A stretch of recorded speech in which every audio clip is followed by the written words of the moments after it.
పిఠాపురం వర్మది ముందు నుంచి కూడా వివాదాస్పదంగా ఉంది. ఎందుకంటే ఆయన నిజానికి గెలవగలిగిన పరిస్థితి ఉండి కూడా పవన్ కళ్యాణ్ కోసం త్యాగం చేశాడు ఖచ్చితంగా. చంద్రబాబు కూడా వేరే ఆప్షన్ లేదు. ఎందుకంటే పిఠాపురాన్ని పవన్ కళ్యాణ్ కోరుకున్నాడు. తమ చంద్రబాబు కూడా పవన్ కళ్యాణ్ మీద డిపెండ్ అయ్యి గెలవడానికి పవన్ కళ్యాణ్ మీద డిపెండ్ అయ్యాడు. పవన్ కళ్యాణ్కి అట్మోస్ట్ ఇంపార్టెన్స్ ఇచ్చాడు. ఎనీ కాస్ట్ ఆయనకి ఇవ్వాల్సిన అవసరం చంద్రబాబు కూడా ఉంది. వర్మ నిజానికి అతను గతంలో 2014లో కూడా సీట్ రాకపోతే రెబల్గా తెలుగుదేశం నుంచి రెబల్గా నిలబడి గెలిచిన వ్యక్తి. అంటే తను పార్టీ అండలేకపోయినా తన సొంత బేస్ మీదనే బలం మీదనే అతను గెలవగలిగాడు. అయితే 2019లో జగన్ వేవ్లో ఓడిపోయాడు. పెన్నెం దొరబాబు అక్కడ గెలిచాడు.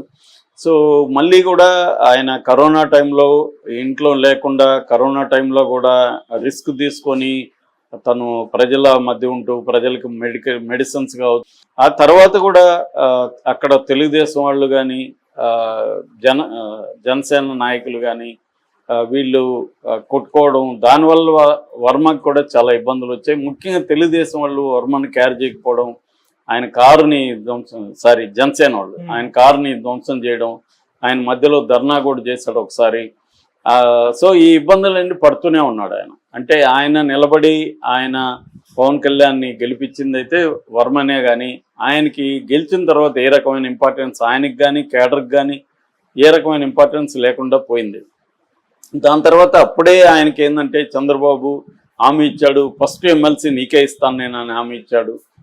అది నమ్మాడు ఆయన. దాని తర్వాత 9 నెలలు అవుతుంది, ఎమ్మెల్సీ పోస్టులు చాలామందికి ఇచ్చారు, ఈయనకి ఇవ్వలేదు. చివరిగా ఇప్పుడు ఎమ్మెల్యే కోటాలో 5 ఎమ్మెల్సీలు ఉన్నాయి.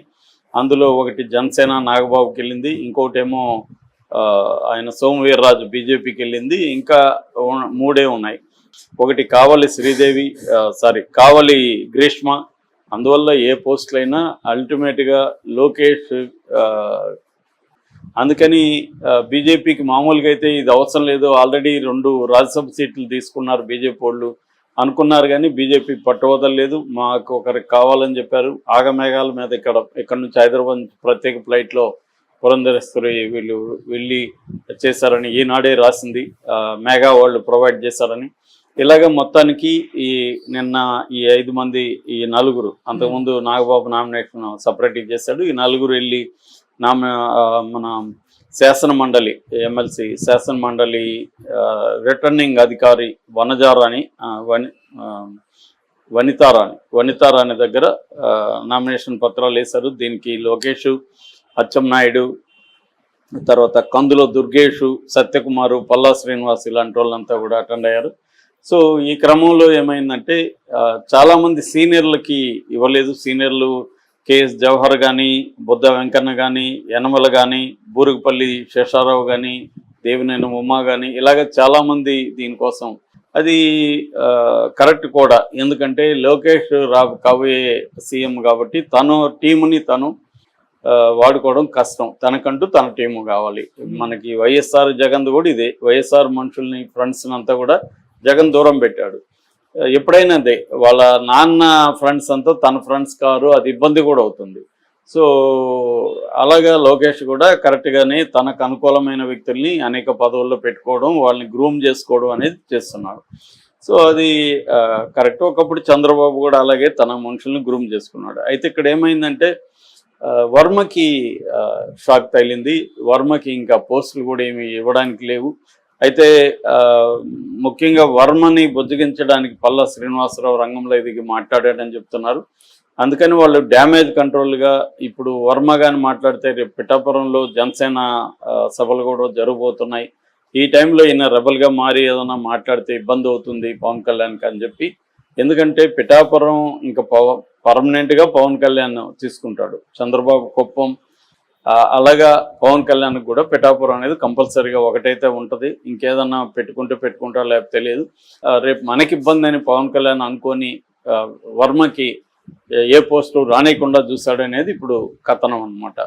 వర్మని వీక్ చేయాలంటే అతనికి ఏ రకమైన పదవులు ఇకపోతే అతను వీక్ అయిపోతాడు అనేది పవన్ కళ్యాణ్ స్ట్రాటజీగా చెప్తున్నారు. దీంట్లో వర్మ అయితే ఖచ్చితంగా బలయ్యాడు. కానీ ఇప్పుడు వర్మకి వేరే మార్గం లేదు. పైగా జనసేన తెలివిగా ఏం చేస్తున్నారంటే పెన్నెం దొరబాబును ఆల్రెడీ జనసేనలోకి తీసుకున్నారు.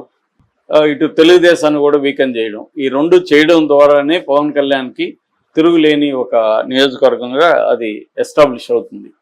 సో ఇది పవన్ కళ్యాణ్ స్ట్రాటజీ. ఈ స్ట్రాటజీలో ఖచ్చితంగా వర్మ బలైనట్టు కనిపిస్తుంది. వర్మకి వేరే మార్గం లేదు అప్పుడు. అందుకని వర్మ కూడా కసి తీర్చుకోవడానికి తాను ఈసారి ఒంటరిగా పోటీ చేస్తే ఇబ్బంది కాబట్టి వైసీపీలోకి వెళ్ళగలిగితే తనకు సింపతి ఉంటుంది, తను త్యాగం చేశానని, ప్లస్ తనకు ప్రజల్లో ఆల్రెడీ ఒక మంచి పేరు ఉంది కాబట్టి నెక్స్ట్ టైము పవన్ కళ్యాణ్ ఓడించడమే ధ్యేయంగా వర్మ రంగంలో దిగే అవకాశం ఉంది. అయితే వర్మ మాత్రం ఇదంతా లేదు, ఇవన్నీ సహజమే, నాకు ప్రజలకు సేవ చేసే అవకాశం వచ్చింది, అదే గొప్ప పదవి అని మాట్లాడుతున్నాడు. ఇవన్నీ మనకు తెలుసు. రాజకీయ నాయకులు ప్రజలకు సేవ చేసే అవకాశాన్ని గురించి మాట్లాడుతున్నారంటేనే దేర్ ఈజ్ సంథింగ్ రాంగ్ అని అర్థం.